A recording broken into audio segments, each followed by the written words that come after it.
Почнуваме и со третиот разговор. Во студиото е Јован Ѓоргиовски, председател на Независниот синдикат на образование. Добар ден. Добар ден и од мене. Поздрав пред се до вас на поканата, поздрав до ТВ24 и до гледачите кои што во моментов не гледаат. Да, некој ќе ве препознае, вие сте и екс-градоначалник до 2013 година на Сопиште, па ќе можеме да поразговараме и за не толку политички теми, пред локални избори сме, па ќе можеме да го свртиме разговорот и на друга страна. Како синдикалец сакам да ве прашам сега, кои се главните проблеми во образованието според вас?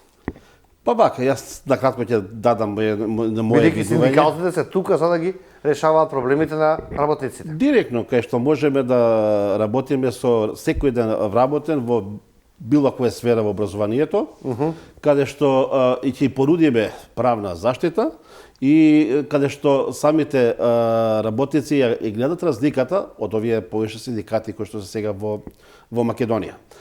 Како што напоменавте, јас работам во државниот просветен инспекторат, односно во Министерството за образование. Добро.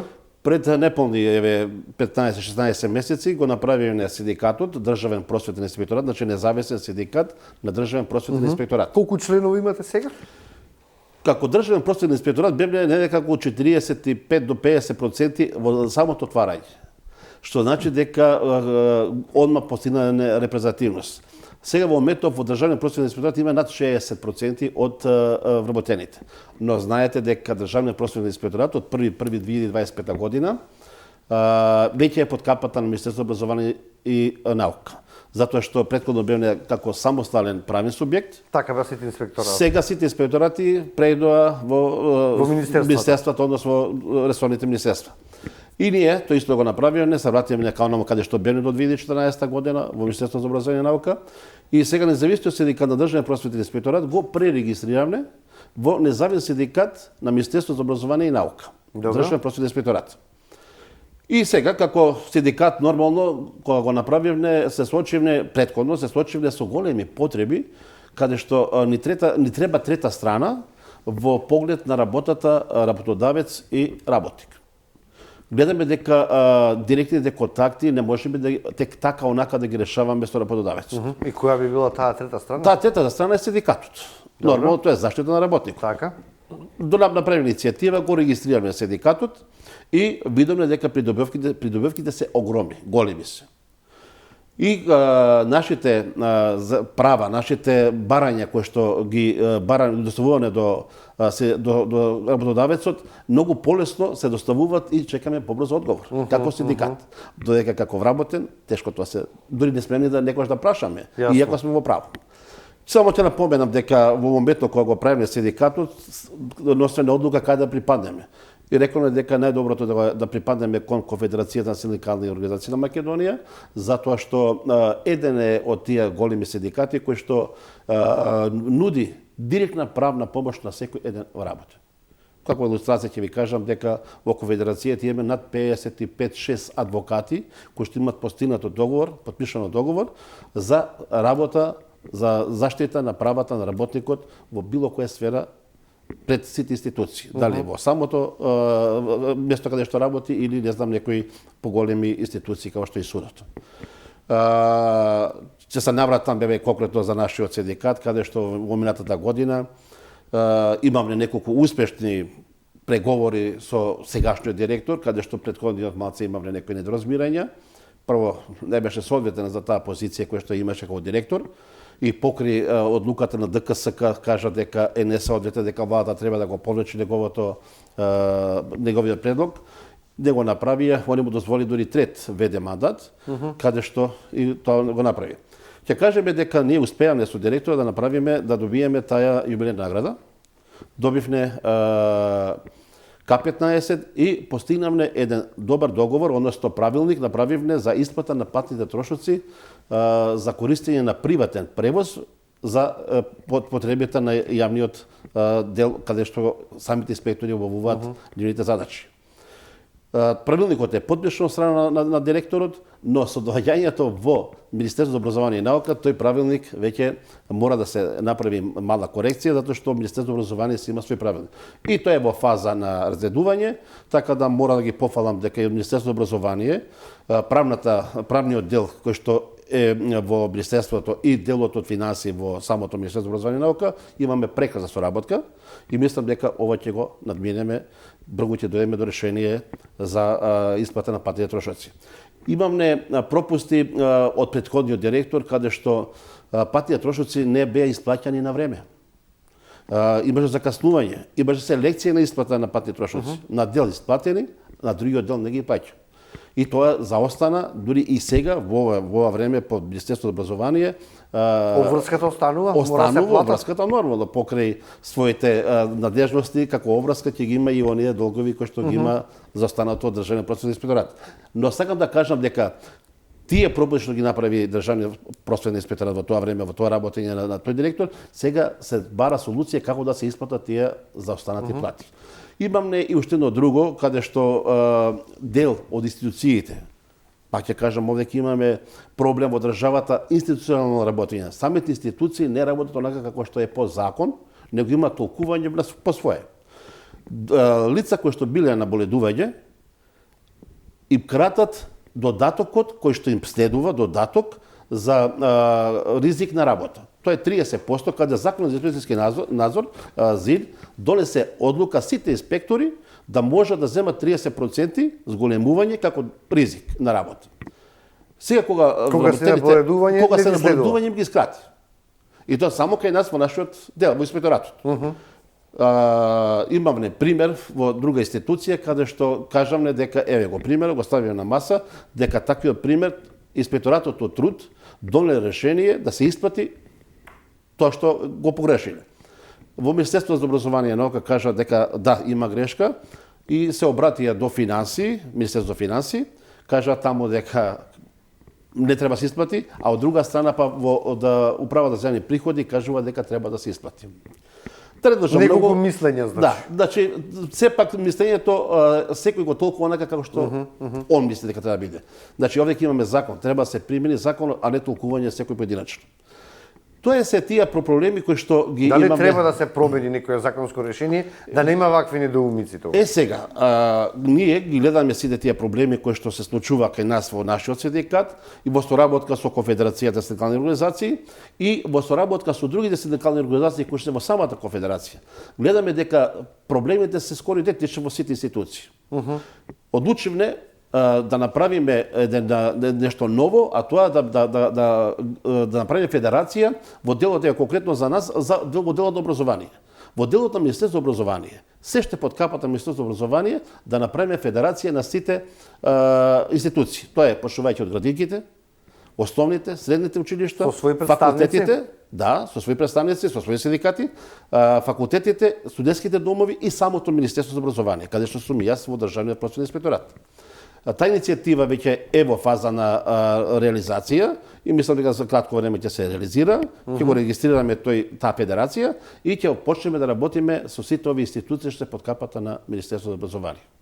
Да не кажам кои што све ни изнакажа во минатиот период, каде што имаме прекрасни наставници, дојдоа ни ги кажа нивните проблеми, какви проблеми се соочуваат, на професори од УКИМ, на неколку факултети, професори од приватните факултети и мислам дека одлуката беше одлична што решиме да ја направиме таа федерација и дека во скоро време ќе треба да почнеме.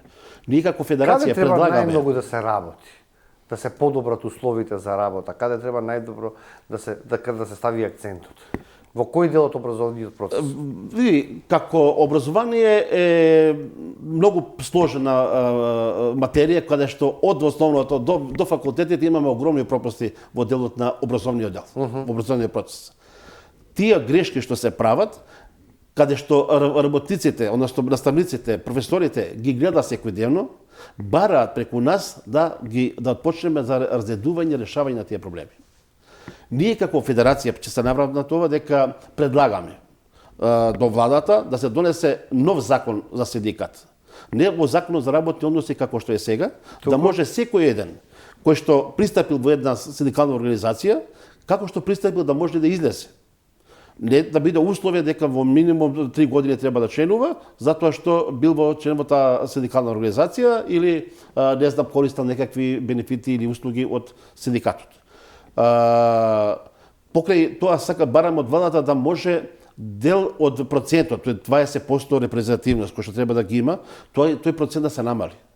Да биде многу помал. Да не се плашиме од конкурентност на синдикати. Во соседна Србија имаме 5-6 синдикати, во Словенија има 7-8 синдикати. Значи, по големата конкуренција, за репрезентативност. Кај што има голема конкуренција, има и подобра контрола. Има и подобар квалитет. Значи, не треба се погласни сте претпоставувам. Па нормално, кога ќе видиш дека некој нешто нуди, ти мора да понудиш нешто подобро. А за да го понудиш тоа треба да го презентираш, да го кажеш некој. Затоа реков дека ова е неизбежно, мора да се направи и мораме на секој еден од работниците да му понудиме. Како ви е односот со министерката? За сега имаме одлична соработка и да кажав дека со Министерството за правда и како се вика Министерството за образование, секторот правда и секторот финанси имаме одлична соработка и сегашниот директор на Државниот просветен инспекторат. Значи излегува во пресет на сето она ние што го бараме и обик јас сум секогаш на страната на работникот.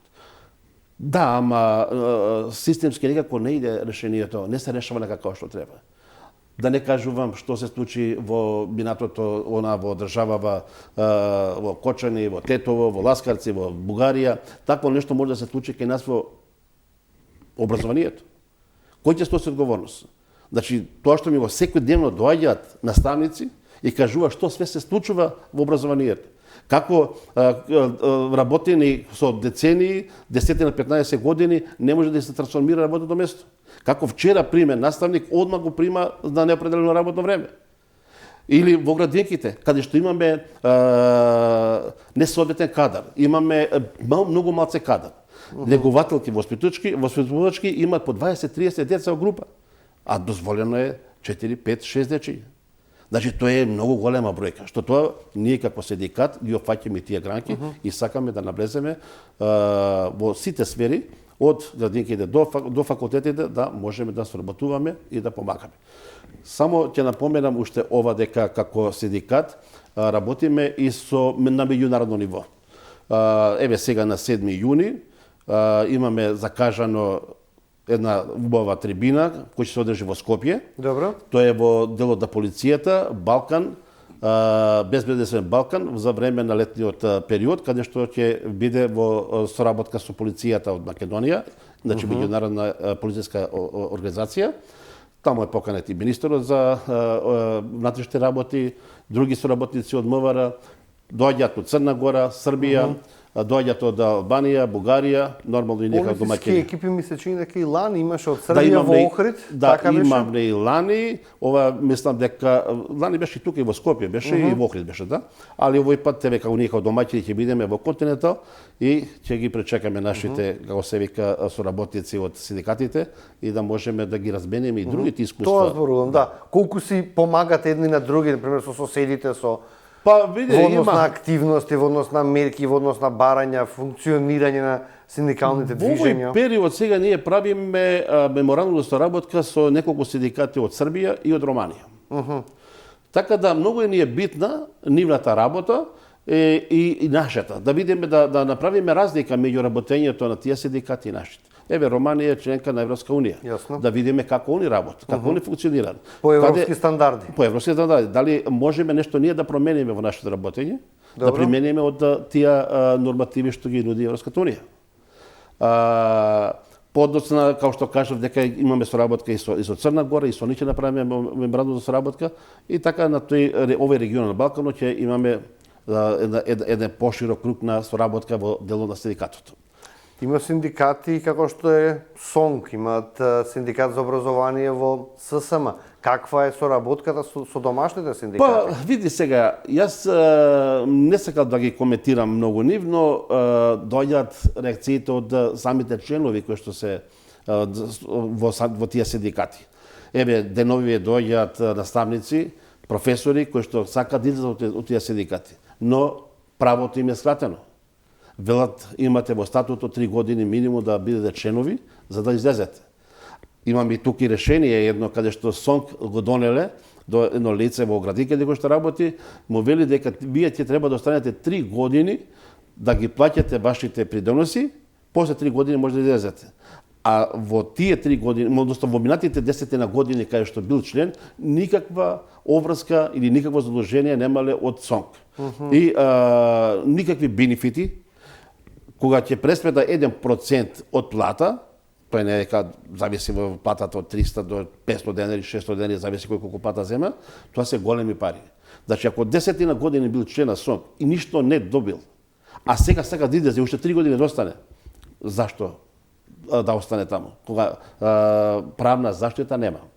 А додека кај нас, во Конфедерацијата и сега во Федерацијата, ќе има директна заштита. Затоа што секој еден вработен ќе има адвокат. Не ми е јасно како може да се има подобра соработка со синдикати од Србија, од Романија, а да не стоите добро со не лично вие, него синдикатите од Македонија да се така расцепканите и на првомајските протести секогаш се раздвоени. Ја знаеме кој е едно од постарите не старите како се вика синдикати, кај што беа нормално други председатели на времето, тие се во со влада, секој со владата, со власта.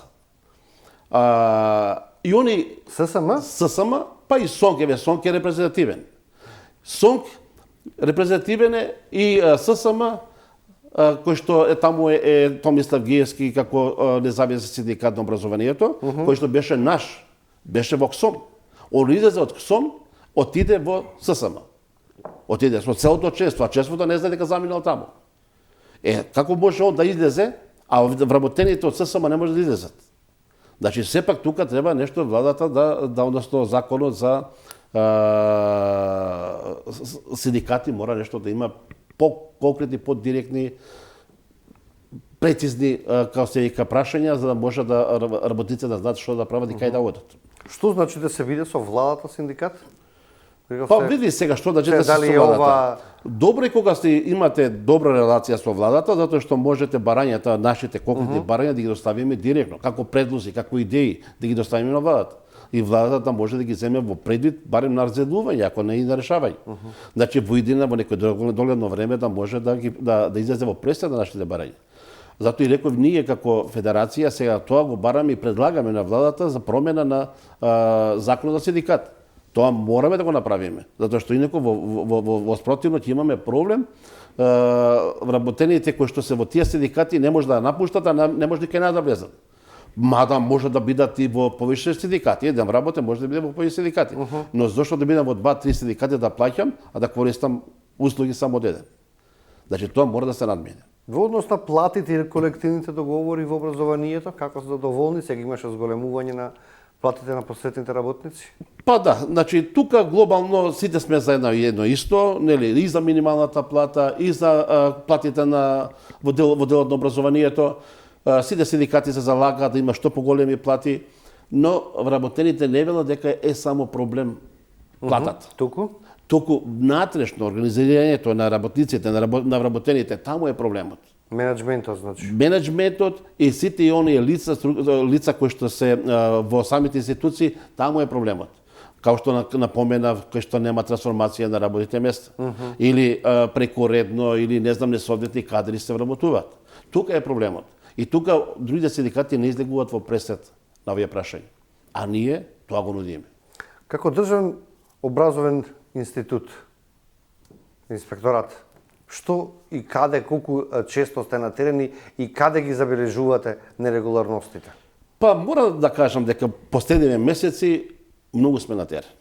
Имаме премногу средби направено со доста наставници, професори. Имаме средби направено со неколку факултети од УКИМ, од приватните факултети. Имаме направено средби со неколку и директори, и вработени во градинките. Бевне сега последно и во студентскиот дом Гоце Делчев, каде што е, тоа ќе го мора да го кажам ова јавно, дека претходниот директор се земал за право сите вработени во таа институција ги донел на исто рамниште. Хигиеничарот има иста плата што има кувар, главниот кувар и чуварите кои се во ноќна смена. Значи, ги зедначе со плати. куварот кој што е со високо образование, а хигиеничарот со, да кажам, со основно или средно образование, да има иста плата. Тоа му го кажуваме на сегашниот директор што е во студентскиот дом, побара да се достави на писмено и тоа најверојатно ќе се брзо реши, ќе се Значи, разради. вие може да имате увид и во финансиското работење на... Не можеме таму да влезе на финансиско работење, него она што е направено како грешка од претходниот директор, тоа мора да се исправи. Разликата мора да постои. Значи, лица кои се образовани или како се вели хигиеничарот да биде еднакво со куварот или за еднакво со чуварите не може да биде ист. За се си има скалила. Скалила си има. Затоа реков дека тоа мора да се реши. Во вашите извешти како нерегуларности по образовните институции, што е најчесто во извештаите? Тука е исто многу тешко прашање. Тоа извештајот кажува дека има многу големи пропусти. Во кој дел? Па во самиот процес, во самата програма, затоа што не се работи баш онака како што е и планот и програмата. Некогаш може да би погрешка на самите извршители кои што вршат таа работа. Некогаш може би по директива на функционерите кои што бараат да се сработи онака како они што кажат, а не пошто инспекторатот знаеше самостален инспекторатот. Инспекторатот треба да донесе самостална одлука. Не може некој друг да му каже не така, треба да биде овака. Значи тоа што има мешање во самата институција. Така да и имаме ревизија за минатата година. Добро. И извештајот од ревизијата, државната ревизија беше негативен. Во поглед на многу точки беше и финансиското работење, но и во делот на начинот поставката на работење на инспекторатот во самите институции. До 2013 година вие бевте градоначалник на општина Сопиште. Да. Како што кажав на почетокот на нашиот разговор, малце ќе фатиме и темата за локалните избори. Дали имате на ум повторно да се кандидирате? Не, јас тоа би го оставил на младите, значи сепак доволно е. Јас имам веќе 62-3 години, 42 години работен век. Така да имам огромно искуство. За пензија? Па може би ќе биде пензија, ама не баш така пасивно да седам дома, него може би ќе бидам доста активен и во некои други делови во другиот приватниот дел од животот.